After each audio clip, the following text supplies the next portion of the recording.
Итак, начнем.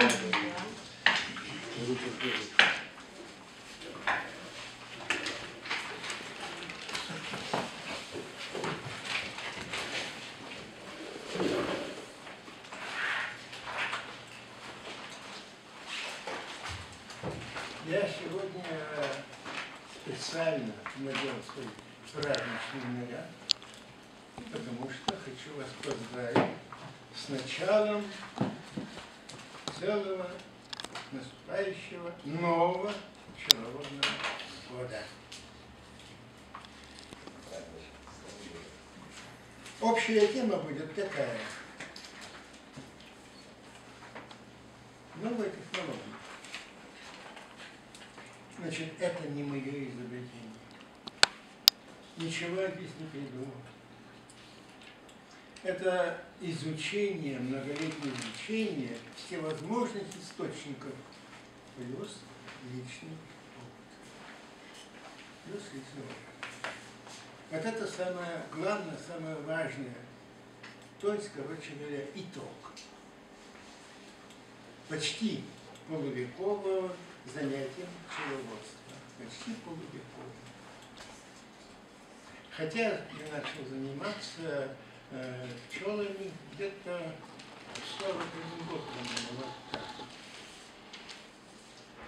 Первое, что мне пришло в голову, когда я увидел пчел, это мое. А как быть? Как мне пчеловодить? Я работаю на закрытом предприятии, работаю и по воскресеньям, и субботам, и по ночам, по всякому. А как быть? Пчелы разлетятся, мне так и говорили. Тебя не отпустят, ты старший мастер. Куда ты пойдешь? Надо военкеду сдавать, надо то, надо другое. И я стал искать ответы. К сожалению, у наших пчеловодов я ничего не нашел. Тогда мысль такая возникла. А как там за бугром? И вот первый улей я купил лежак. Я один. Жена не может, там другой человек. Дети категорически отказались, кто учится, у кого аллергия, кто вообще пчел боится. И один. Как быть? И вот блуждание за рубежом я наткнулся, конечно, на Америку. Меня поразили масштабы и подходы. Норма на одного работника во время медосбора 100 магазинов или 100 корпусов отвезти в отдел перекачки. 100. В каждом корпусе 10 рамок, 1000 рамок. Миллионы пчел между рамками. И надо доставить за день 100 корпусов, снять, внести, притащить. Стал вопрос, как это делать? Первый вопрос пришелся такой. Как себя обезопасить от пчел? Завели пчелу, в основном итальянку. Очень хорошо зимует, хорошо сеет, долго живет и практически не жалится, когда у людей сетка на голове на всякий пожарный случай. И они заменили этих пчел своих кусачек из Европы, которых привезли. Глядя на них в Германии, а я там был 2 года назад, у очень опытного пчеловода, который работает на производстве и держит до 177. И один управляется. Здесь у нас есть диск, и мы когда-нибудь с вами еще раз посмотрим, фрагменты возьмем из этого диска, который мне пчеловод любезно подарил. Там вся технология, в основном почти вся технология пчеловождения, которую мне любезно немецкий пчеловод, вот, он друг семьи моей дочери, вот дочь замужем там за немцем, так он, значит, вот друг семьи их, и поэтому мы 9 января поехали на пасеку, пчелы летают, на улице плюс 16, пчела районирована по всей Германии, карника, миролюбивая, работоспособная и так далее и тому подобное. Лучше не придумаешь. Мы без всяких сеток гуляли по пасеке, смотрели, все работают себе, на нас внимания не обращают. Какие-то тут ходят, понимаешь. Мифы. Мифы о дупле. Ах, идеальное жилье, пишут, бог знает что. А сколько брали с дупла, с дикого? Очень мало брали. Потому что были конкуренты куницы и медведи.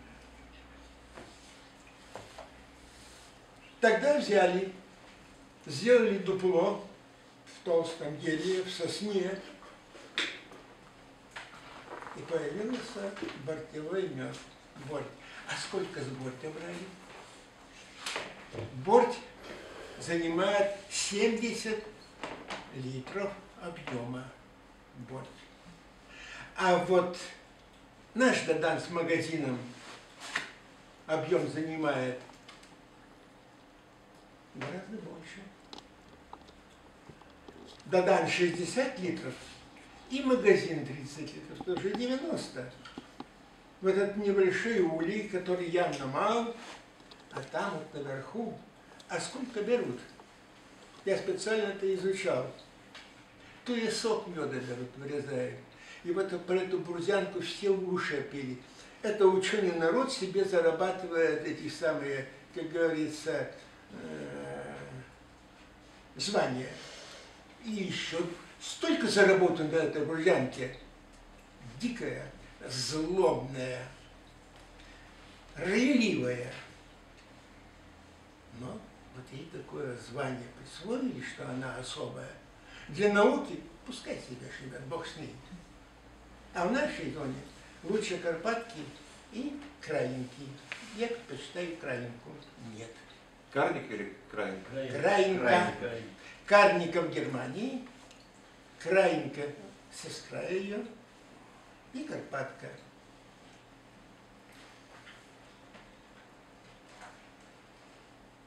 Теперь ближе к делу.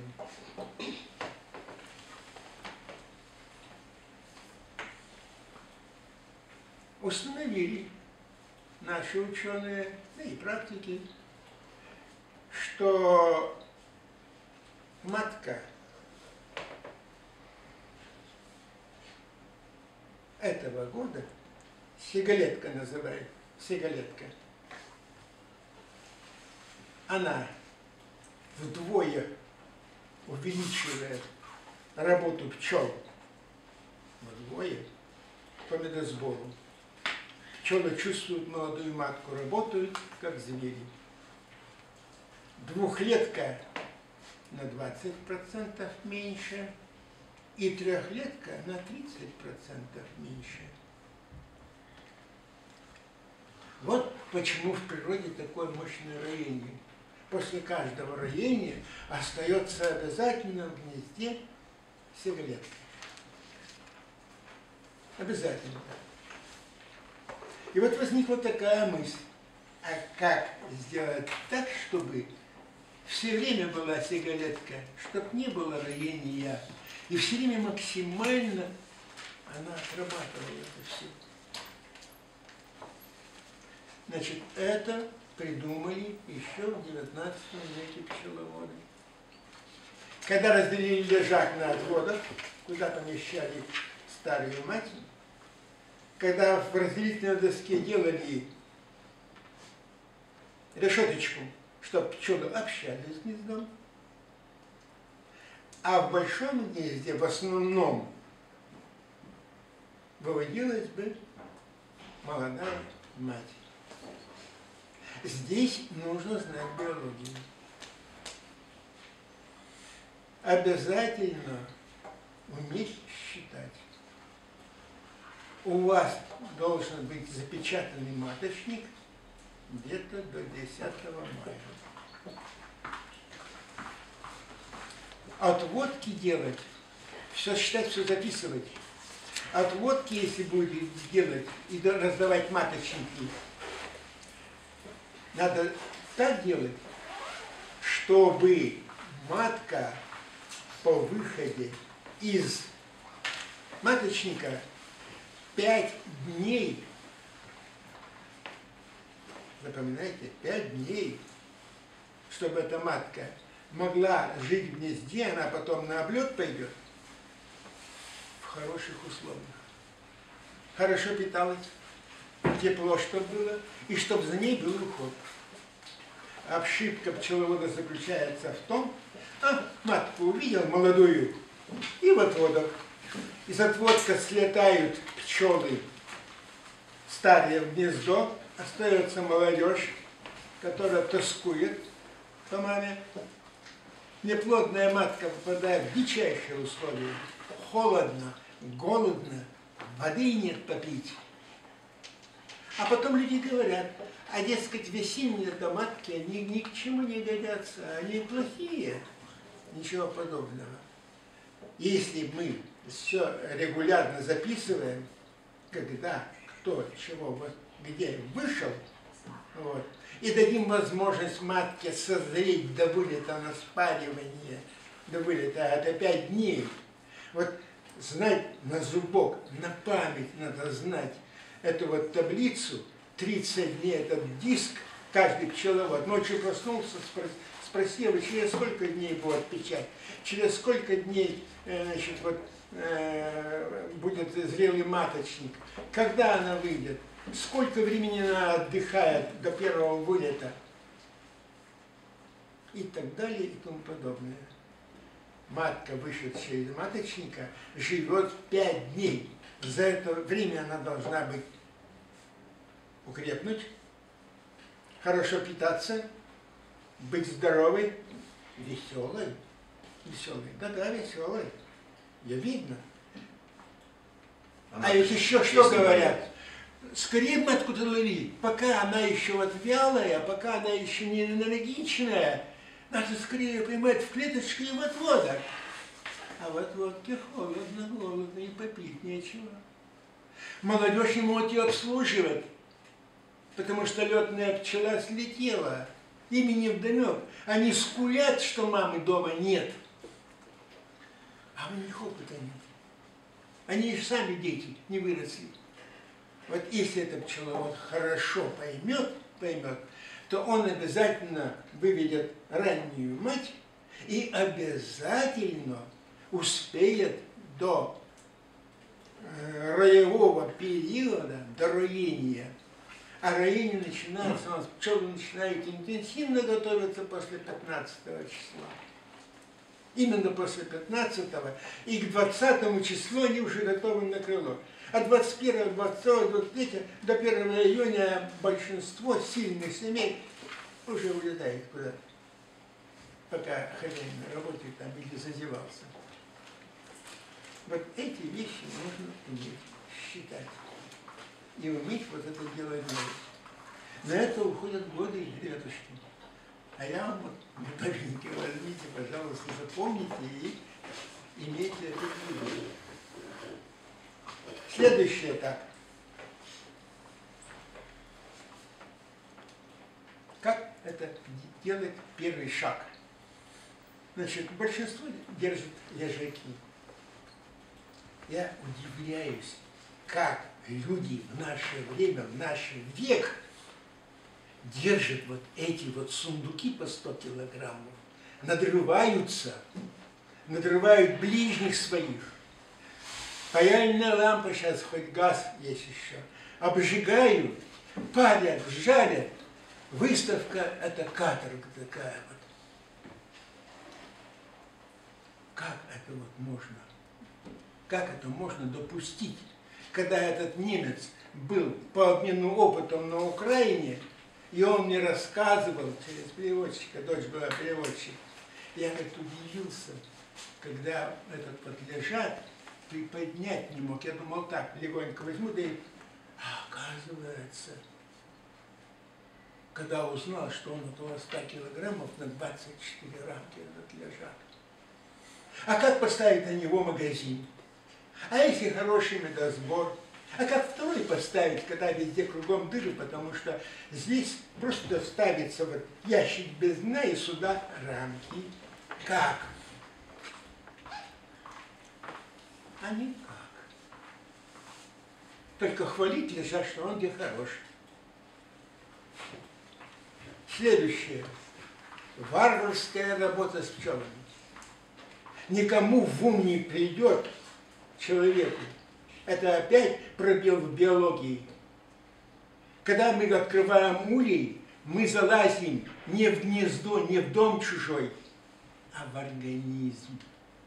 Вот эти вот рамки 12, 10, 24, там, где находится гнездо, вот это и есть живой организм, вкупе взятый.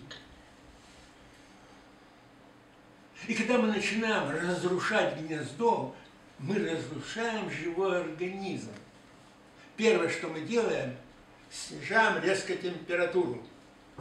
Для того, чтобы восстановить рабочее состояние и температуру, нужно не меньше 3 дней. Смотрю на одного пчеловода. В субботу, то есть в пятницу, они уже ерзают. У них пасека где-то была в районе Югдона, вот. И туда бегут бегом. Я говорю, что делать? Ну как что? Мы неделю пчел не смотрели. И вот с мужем один с домарем, а другой перебирает эти 20 штук. Записывай, записывай. Чего записывать? Разобрали пчелы к концу недели кое-как это все сделали. И, конечно, встречает в следующий раз этих разрушителей, они уже их по запаху знают. В штыки. И я посмотрел, только у них еще водолазного костюма нет. Вот такая одежда. Как от этого всего вот отказаться? Как себя переломить? Как от этого старого груза? Дедушка мой, не надо про дедушку. Я сам прапрадедушка. Слава Богу. Послушай пальцы. Сколько мне лет? 88 и 8 месяцев. Так вот, и представьте себе такую вещь. Я был на пасеке. Я мальчишка. Я пошел за малину по Мишкинскому тракту в Воткинске и на пасеке. Там знакомые. И что вы думаете, я вижу? В Амшанник не ходи. Я говорю, что такое? А там в этих корытах у нас мед разлит. Бурный взяток с липой. Магазин-то один, улица Додановский, всего-навсего. Как только заполнили, его с каким днем потечет, скорее откачивать. В такой деревянной, старинной, где ручка вот так вот, откачивали, потому что дело-то было где-то в году в 36-м, 37-м, когда это было дело. И вот в корыте эти разливают, и он там за 2 недели дозревает. Потому что фермент там уже есть. Пчелы уже положили. Дозревает. Потом его в катки, в липовки большие складывают, там окончательно дозревает и каменеет. Все. Так делал тятя, так делал дедушка, так делает дядя, и мы так делать будем. Почти до сих пор. Только посуда разная.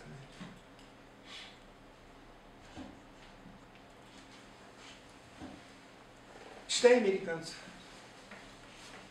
Из-за того, что улей там централизованный, а где-то в 7 странах Только многокорпусные, на рамку 230. Только такие ульи. Больше никаких нет. Улей дешевый. Улей не крашеный. Улей из доски, из сосны. Доски проваривают в парафине с добавлением меди 8 часов. И это на всю оставшуюся жизнь. Не гниет, не плесневает, ничего. По этой пропитке сверху можно даже красками красить. Вот такой улей идет. А сколько обслуживает один пчеловод? В молодости я попал на пасеку колхозную, 150 семей. Там пчеловод и 3 помощника. Общая добыча на одну семью 8 килограммов до 10.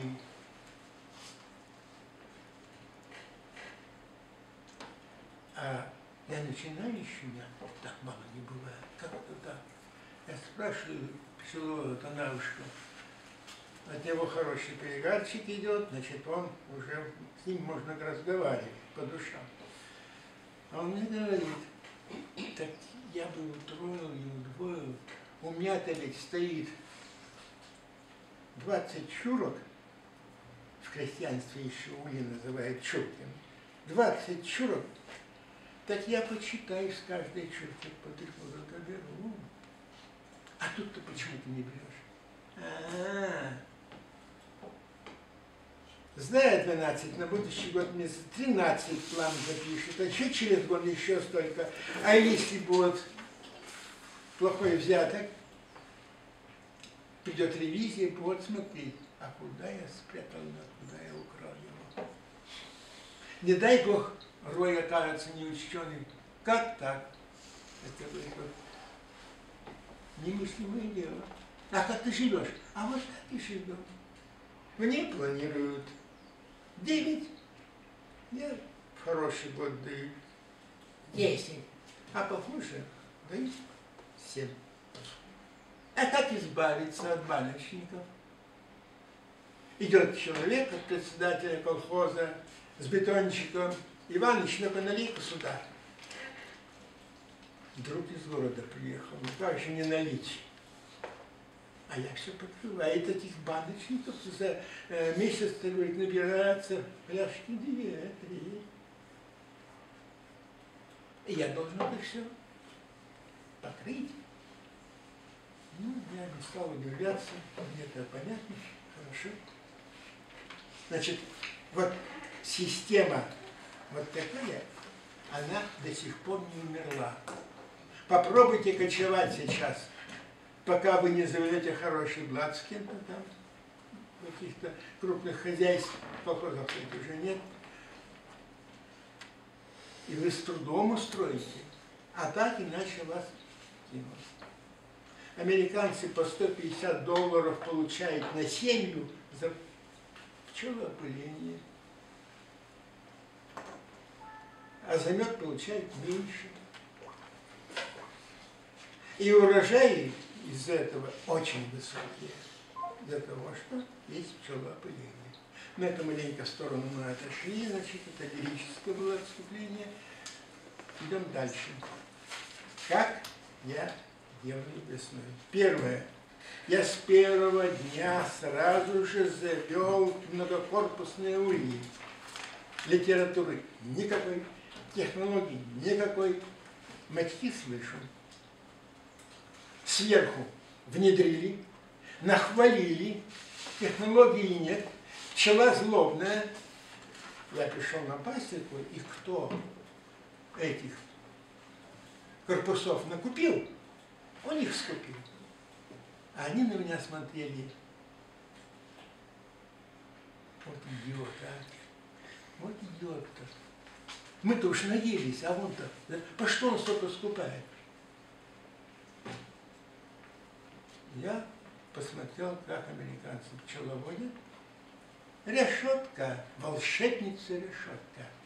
Гнездо отделяются решеткой.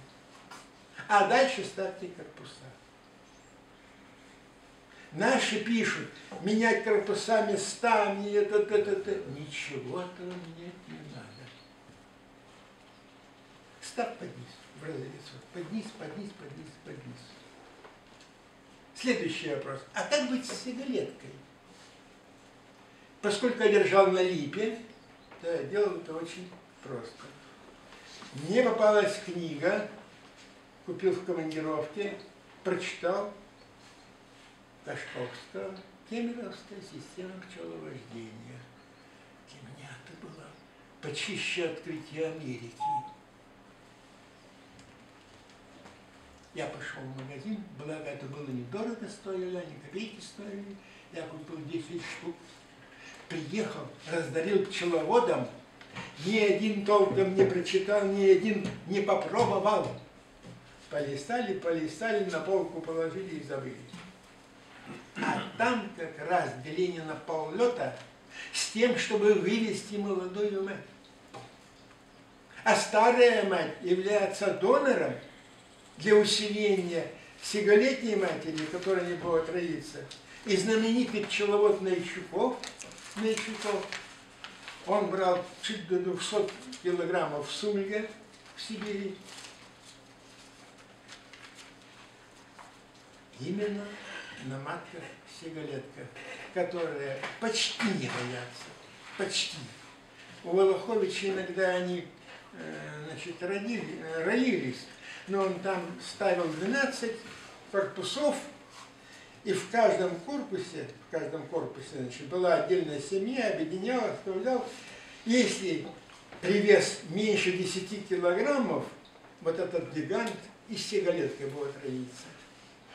Поэтому Волохович следил за весами. Близко к 10 подходит, снимает пасеку и переводит на новое место. Так Волохович с 10 семей снимал где-то по 3 с лишним тонны. С 10 семей 3 тонны меда. 3 тонны. Это прилично. Это прилично. Но вот он использовал исключительно. И он ни разу нигде не назвал породу пчел. Понятно, что он привозил Карпаток. В то время это было опасно. Могли за это дело наказать. Снова возвращаемся ко мне. Я достал пчел, в ульях абсолютно сухо. Держу пчел в пенопластовых ульях уже 10 лет. В 6-м году я приобрел, мы вдвоем приобрели контейнер пенопластовых ульев. Они все стенки разборные, потом собирай и все, и крась. Оказалось, контейнер брака. Ни один размер не выдержал. Они взяли немецкую технологию, а там на 20 миллиметров разница в размерах.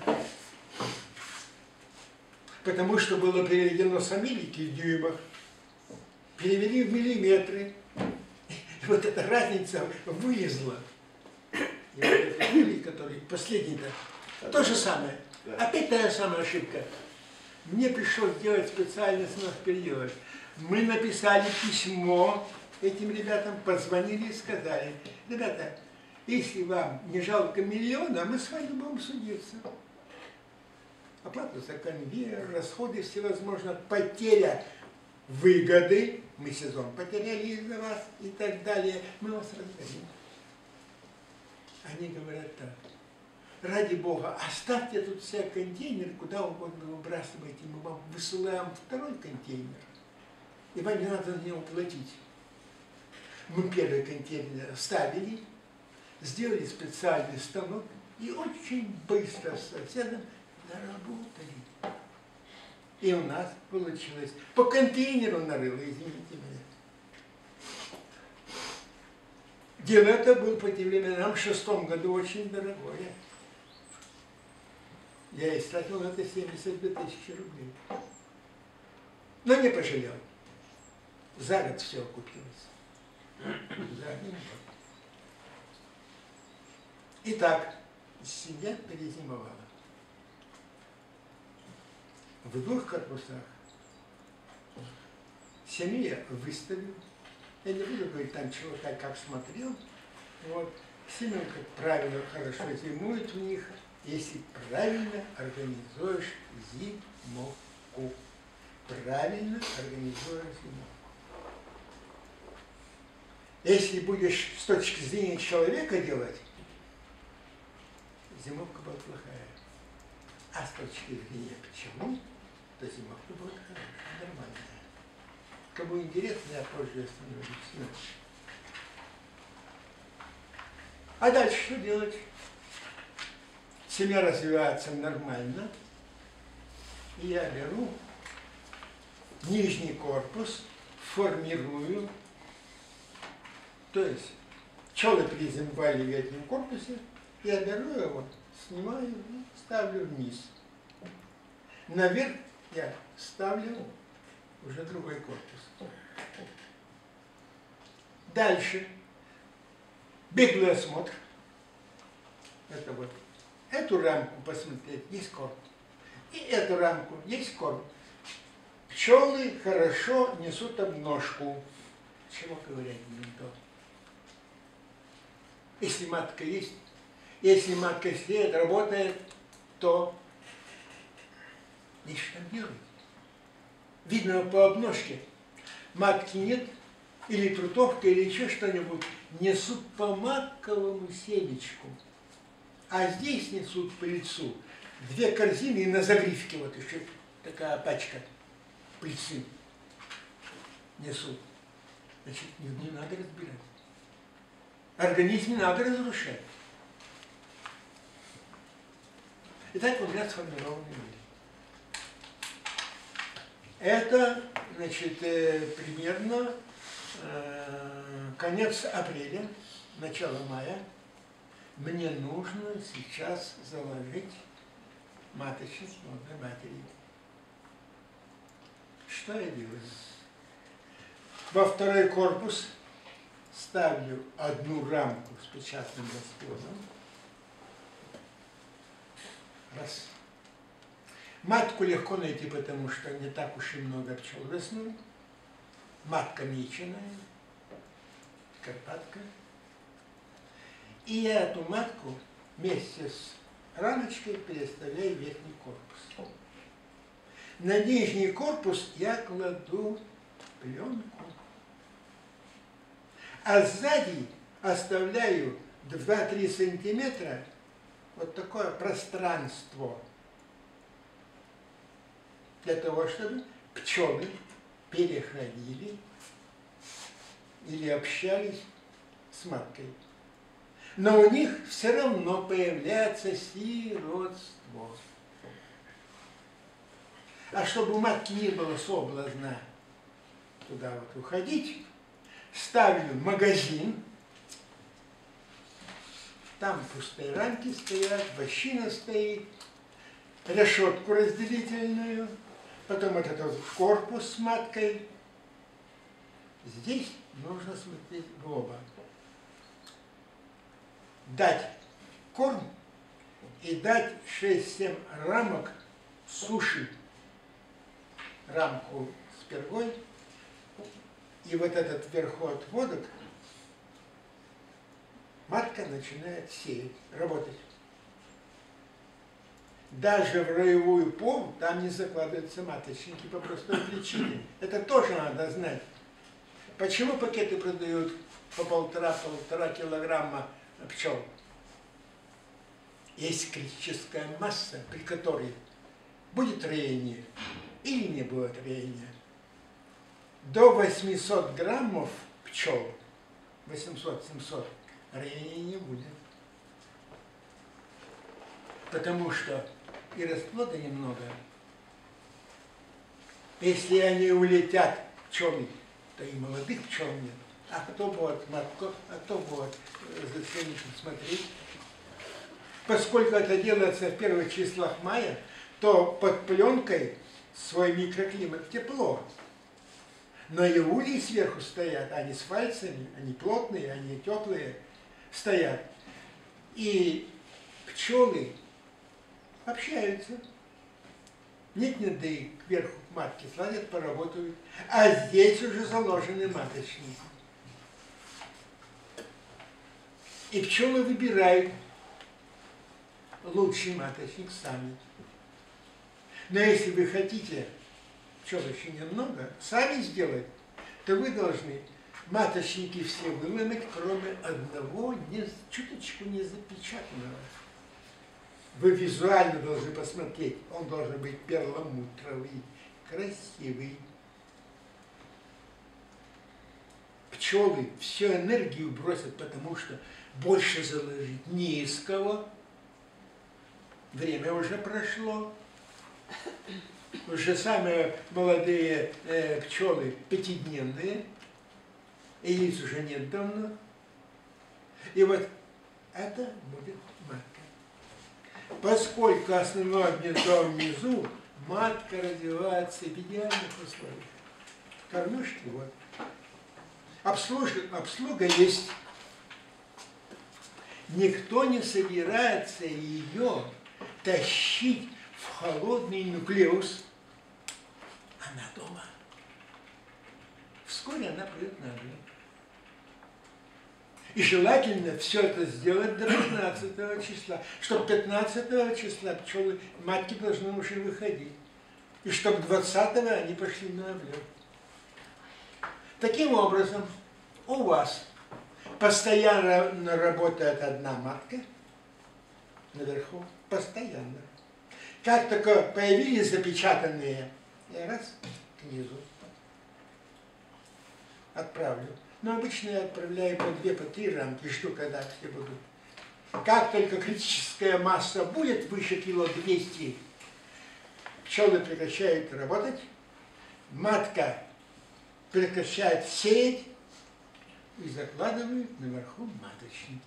Не зевайте, записывайте, знайте биологию пчел. Игнорировать – вот беда. Вот так. В дальнейшем молодая мать после облета начинает очень хорошо и интенсивно работать. И как только внизу появились первые печатные, вот крочек такой, я сверху у матки печатный расплод весь добираю, ставлю еще в один корпус, его ставлю сюда, теперь я уже сюда решетку ставлю, пленку я убираю, и у меня начинается постепенно, я все время добавляю под верхний корпус, я вот отдвигаю и слежу за этой маткой. За которой наверху я тоже. Старая матка наверху. Старая. Перед медосбором я сверху этот корпус снимаю и ставлю его в резервный отводок. Дно, крыша, 10 рамок и очень немного пчел. Если мне надо в июле месяце, когда появится, значит, в этом, как говорится,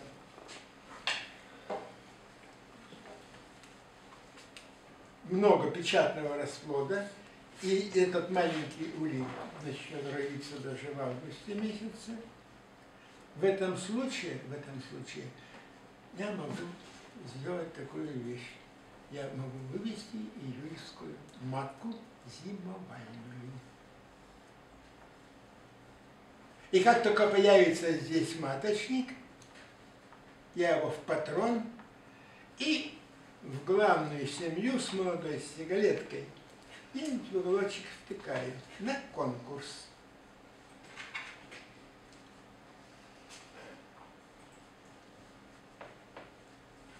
И вот молодая мать, выйдя с сигалеткой, вот с этой вот, молодая побеждает, потому что это полная. Она сеет, у нее уже разрослись все яичники, там все прочее, она рабочая идет, а это шустрая. И вот эта мать вторая, она начнет чернить, как говорят старики, то есть начнет самое, сеять очень плотно. Сеет весь сентябрь. Рамку берешь, от корки до корки. Все засеяно. Из нее прет. Поэтому весной очень просто делать вот все эти операции, потому что семьи средние и выше средних, слабых в этом случае не бывает. Не бывает. Какие ошибки? Первое. Недисциплинированность, неточные записи, незнание биологии, матки, пчел и так далее. Вот такая вещь, как весенняя матка, чтобы уберечь ее от переохлаждения, чтобы она была хорошо накормлена и прочее, 99% пчеловодов не знают. И выслушайте в тот раз, что отводок, если будете делать ранний, то матка должна везде дозреть. Дозреть в гнезде. Так, ну и поближе к концу срока времени уже пошло. Да, уже. Можно и.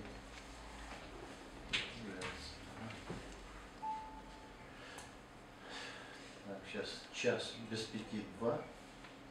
Ну, нельзя смотреть. Да, я сейчас последнее скажу и все. Да, так есть.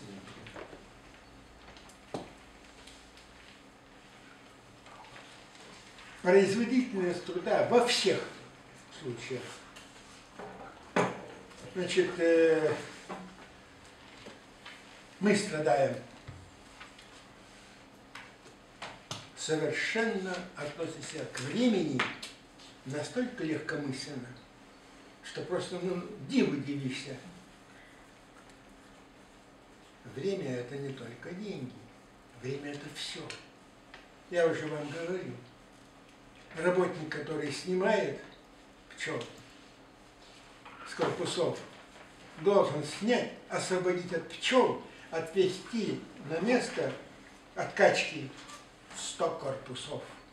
Понятно, что это несколько машин. И все это он один. Как он пчел выгоняет? Компрессором. Можно пылесосом. Компрессором.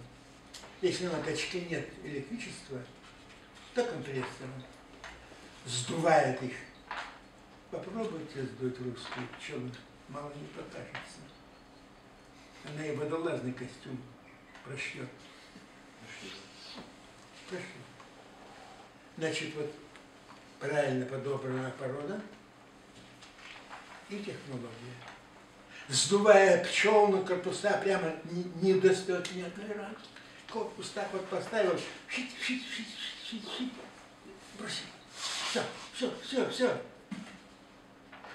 Фильм, который мне подарил пчеловод, потом мы его подправим и покажем вам его. Там проще. Там стоят 2 щетки, внизу корзина. Пчеловод достает рамку, но у него такое любительское пчеловодство. Он достает рамку и вот так вот раз провел. Все пчелы в корзине, рамка пустая. И ставить в корпус на откачку. Все. А у нас так. Сосед качает мед, отбирает пчел. Так он пришел, изменился, говорит, вы уж сегодня это самое, я пчел буду, рамки буду отбирать, так вы уж посматривайте. Потому что вся деревня гудит, как Чураков мне говорил. Мы, говорит, начинаем мед отбирать, вся деревня, на улице никого, даже курицы на улице нет. Мы пчел, отбираем пчел мед.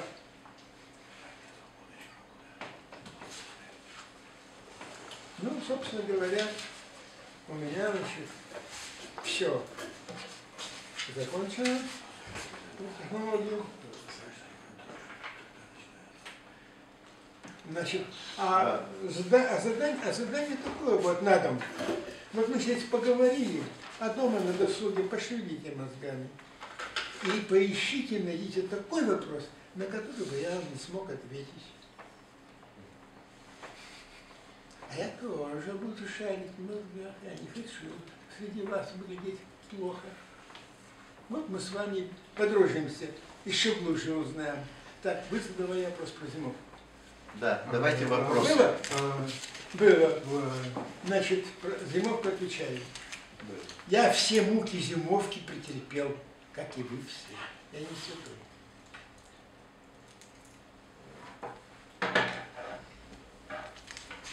Две крайности. Пчелам, если вы сделаете сквозняки, плохо. Если не делаете сквозняков, а леток только вот такой, сырость, отсутствие вентиляции, конденсат и обледенение, если на улице, а если так, сырость, беда. Как я делаю? Поскольку у меня подземное хранилище, мышам недоступное, оборудование электроподъемником, который стоит 4500. Грузоподъемность этого 200 килограммов. Я внизу, внук наверху, невестка с сыном улей таскает. Кстати, улей объемом такой же, как лежак в 24 рамки с магазином, из пенополистирола весит 9,5 килограммов. 9,5 килограммов. Каждый улей, когда ставили на зимовку, взвешивают на пружинных весах. Двухкорпусной улей, закомплектованный кормом и всем, должен весить 45 килограммов, тире 50. Вот и все. Есть там 45 килограммов, он пойдет зимовать. Нет, надо ему добавлять чего-нибудь, как говорится. Дальше. Очень просто. Я уже вам говорил. В середину я кладу пленку, это я ему говорю, извините, свернутую пополам, чтобы по краям было, ну вот ширина улья. Вот так в середине пленка, а здесь, чтобы пленки не было. Для чего? Пчелам нужна влажность. Вот на этой пленке в виде капелек образуется так называемая нативная вода. Нативная вода. Природное, выдыхаемое пчелами испарение. Пчелы, кушая 1 килограмм меда, выделяют килограмм воды. Эту воду нужно часть испарить, а часть оставить для пчел. Им нужна среда, чтобы влажность была определенная. Вот этого вполне хватает. А дальше этот положок, а сверху в палец толщиной утепление из старого стяженного одеяла, аккуратненько сделанное, положено сверху. Не ватная, стяженая, тоненькая. Палец толщиной старое стяженное одеяло. Все, утепление. Потому что в зимовнике зимой в самые тлящие морозы плюс 3 градуса. 26 лет я держал на улице пчел, потому что держал в огороде, а там была близко вода, и ничего не сделаешь тут на улице, и все. Я делал так. Клал подушку одну, наверх подушку, вернее, вниз подушку из мха, а наверх прижимал подушкой из ваты. Низ это под новую что ли, или как? На улей, сверху на положок ставил. Дело в том, что мох с фаргом, он очень хорошо отдает влагу, он не прессуется, не слеживается, ничего. А вот верхняя подушка сверху покрывается коркой льда, и она тяжелая, она мокрая. Это вот была лишняя вода. Ледок открывался полностью на улице. Вкладыш 22 миллиметра высота квадратный, он полностью убирался. Но на вход был положен можжевельник. Колючий, ужас. Мышка подает сунуться куда-нибудь, а врыла ей иголочка. Уходит. На улице ни разу ни одна мышь у меня в детей не бывала. Один корпус был или два тоже? Два корпуса. Два корпуса, да. Два корпуса. Это на маленькую рамочку, на низкую 230, На да? 230. А если 300, Значит, то в одном? Два корпуса. А на 300 в одном. В одном. В одном. Но если мать молодая, хорошая, я оставляю в одном корпусе на 230. Вполне этого хватает. Вполне. Тогда улей должен весить 20-25 килограммов. Каждый взвешивает. Мне это легко делать. Я вкопал трубы, сделал эстакаду. На колесиках ходит, Синтепон, да. значит, Три слоя. это самое, как ее, подъемное устройство, лебедка. Лебедка ходит. Гелий Васильевич видел. Я беру корпус, захват сделан, захватом корпус беру, лебедкой его поднимаю, фиксирую, на роликах перекатываю в сторону, пожалуйста, делай работу любую. Донья я достаю так. Вот так, подъемником поднял, дно вытащил, как правило, оно всегда сухое или чуть влажное. Щеткой или стамеской его так вот почистил, рядом чайник стоит с кипятком на плитке, кипятком ошпарил, вот так вот встряхнул и поставил обратно. С пенопласта все сошло. И поставил обратно. Улей опустил. Все в порядке. Чтобы не испачкали эти сверху утепления и все прочее, крыши сразу ставлю. После облета пачкают крышу, все везде пачкают, легко смывается, сразу свеженькое смыть. Это, ну, там ведь немного семей, если было бы много. А вообще по нормам, по нашим расчетным нормам, значит, ученые говорят, наш пчеловод в состоянии 200 семей обслужить. Я сомневаюсь. Почему? У нас нет индустрии пчеловодной, нет стандартизации, закона о пчеловодстве нет. Это дело не поддерживается государством, к сожалению. Спасибо, что с нас еще налоги не дерут. А почему? Хорошо, что не поддерживается. Потому что мы получаем с улья 10% от того, что матушка природа берет. Не будет пчел 2-3 года, и на земле ничего не будет. Уверяю вас, все с голоду передохнем. Еще можно вопрос? Можно. Николай Иванович, я следил за судьбой этих маток. Значит, вот вышла сигареткой, очевидно, она убьет ту, которая была в первом корпусе, да?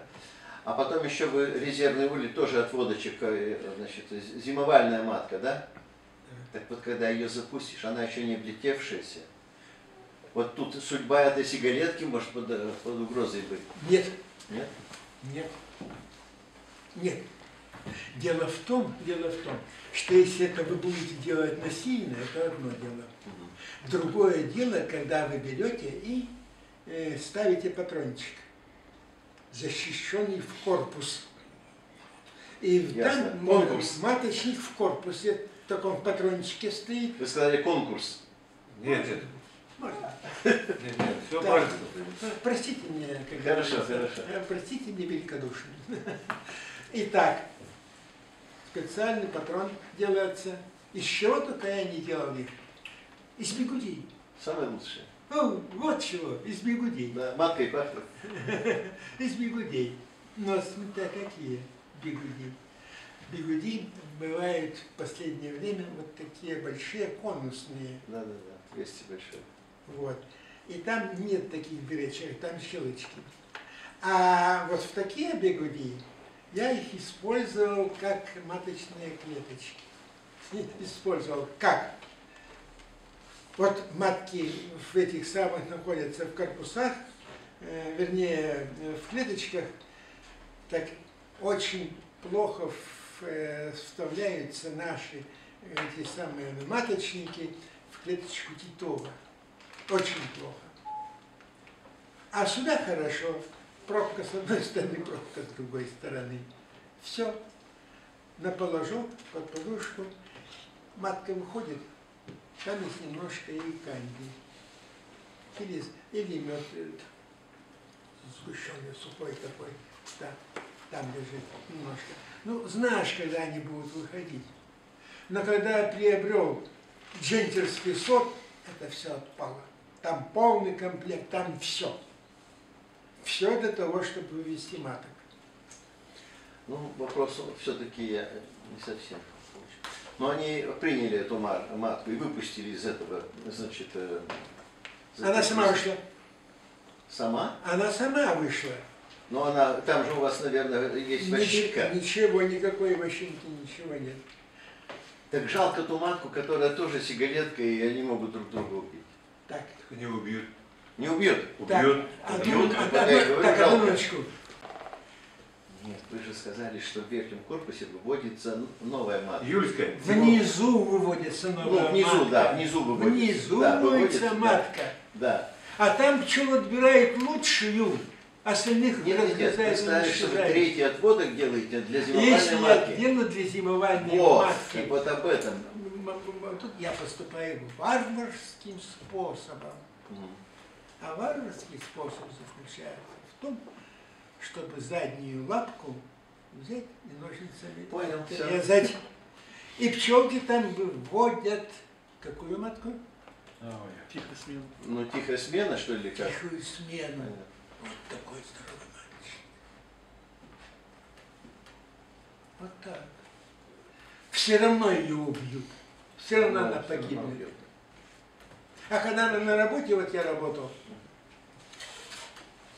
ну просто вот как заключенный, как говорится. Ну, гонка была вооружения. Я работал в системе, ну сейчас можно говорить, бракетостроение. После того, как в Воткинске стали американцы работать, значит, можно уже было говорить, чем я занимаюсь. Но лучше было не говорить. Вот так вот. Давайте. Вопрос можно? Вот вы говорите о смене матки, да, то есть весенней смене матки, и потом назимовала. А как вы породу сохраняете при этой смене? Какой вы покупаете материал? Матку вы купили карнику F1. Да, все. Я покупаю там по одной край. матке каждый год. Где берете карпатскую? Первая матка, она дочка. Это вторая вот внучка. Вторая уже порода поползла. Ну, там первая помесь, она А еще более первая, работоспособная. она даже не помесь. Нет, Первая- первая чистая. Да, F1 да. чистая. Первая матка, первая дочка, вот дочка будет, вот от нее первая, она сохраняет всю породу. То есть вы покупаете элитную матку? Я За 130 евро? я покупаю одну-две матки. В этом году работает прошлогодняя матка. А, значит, вернее, прошлогодняя работает, и я слежу, как она работает. За этой тоже буду следить, какая она. А на другой год уже я решаю, делать от нее племя или не делать. Как правило, осечки не было. То вы покупаете породную или F1? Породную матку покупаете или F1? Или дочку уже? А что продают на одну Мизмукачево? минуточку. Значит, я вам скажу такую вещь. все матки, которые вот продают, искусственно выведенные, это свящевые матки. Все матки свящевые. Это понятно. Единственное, что может быть, что матка, отобранная по научным этим самым параметрам, кубитальный индекс там и чего только там, целая таблица, вот от нее берут яйца. И этих яиц вводят маток из этих яиц двойной прививкой. И таким образом, значит, материал получается элитный. Невыгодно производителю делать плохо. На будущий год он лишится своего благосостояния. Брать не будут. Конкуренция страшная. Лучшее считается из Мукачева. Лучше считается. Сейчас хорошие матки, вот я уже который год испытываю, как это южный город. Ну, у нас еще 2 занятия в Святая Гляночка. Вот забыл. В общем, краснополянские хорошие были, сейчас уже их куда-то убрали. Ну, все проверяется на практике. Вы сейчас на Краинке или на Карпатке? Я в последнее время держу крайнок, заказываю. Почему-то они мне понравились. А чем, как вы считаете, отличается Краинка от Карники? Разная породная линия, немецкие, чьи? Значит, у них разные, и они внешне немножко отличаются, пчелы, и матка немножко отличается, но очень неопытный человек не поймет. Ну, они тоже вроде миролюбивые, зимой хорошо. И все хорошо. Вот так районировали немцы, и все. Это вот Карнику забрали себе, и все. Но она мало чем отличается от Карпатки и от Краинки. Краинка и Карпатка – это почти одна и та же пчела. Почти одна и та же пчела, потому что называют Карпаткой и Краинкой по месту их рождения. По месту. Они мало чем отличаются. Так же, как в свое время наша русская пчела не отличалась от немецкой черной пчелы. Злой, как собака. Да и грузианская мало отличается от удмуртской. Это и есть русская пчела. Да, конечно. Это название будет. Так Ну, о что чем вот так говорить? и тут. Вот отличие. ее нахваливают, говорят, Бог знает что. Да у меня в 10 километрах от меня начинается Башкирия. Каму переплыл, как говорится, и там Башкирия. Да. И все. Так что мне надо башкирский. Можно еще вопрос? Давайте. Вот вы сказали, 15 мая надо, чтобы были матки, пошли на облет, да? Нет. То есть после 15 мая начнется ранение. 15 С 20 числа, по 25. 15 числа, чтобы матки, как говорится, выход, чтобы был их. Да. Понятно. Я понял, да. Дело в том, что смотрите, какая ситуация. 15-го. Да, вот у меня вопрос такой, что делать тогда, когда семья развивается быстрее, чем там, обычно? Допустим, у меня в прошлом году на 26 апреля в семье было расплода 12 до 15 рамок. Тут же надо было делать тот прием, который я вам говорил. И вот я опоздал, а я там все рассчитывал на 1 мая, там, на 5 сделал, и они мне все построили. У меня случаи были, когда я делал отводки в день своего рождения. Я родился в апреле, 29 апреля родился. И у меня уже до 29 апреля было разделено. И вы делили тогда, маток-то нет, вы делили вот этим способом, да? Да. Внизу корпус. Да, И... да. Пчелы сами выведут маток, и до роевого состояния далеко, поэтому они выбирали лучше, у остальных в боку прогрызали дырочку и уничтожали своих маток. Оставляли одну лучшую. Николай Андрианович, может быть, труднее не быть в это время еще Так, так рано. Вот опять за тоже рыбу, надо опять побеспокоиться. за рыбу деньги. Да. Значит, половина деревни держат старую эту самую этих пчел, значит, наших русских, рыливых. И у них уже печатные трутневые, в первых числах мая уже запечатанные трутневые. Все. Не, они вот те семьи, которые к этому времени имеют такое количество расплода, у них трутней уже выше крыши. Понятно. Вот У меня так. при весенней ревизии уже было, строительная рамка стояла, она была вся запечатана трутневым расплодом. Вот так. И еще, товарищи, не все знают. Вот что не все знают.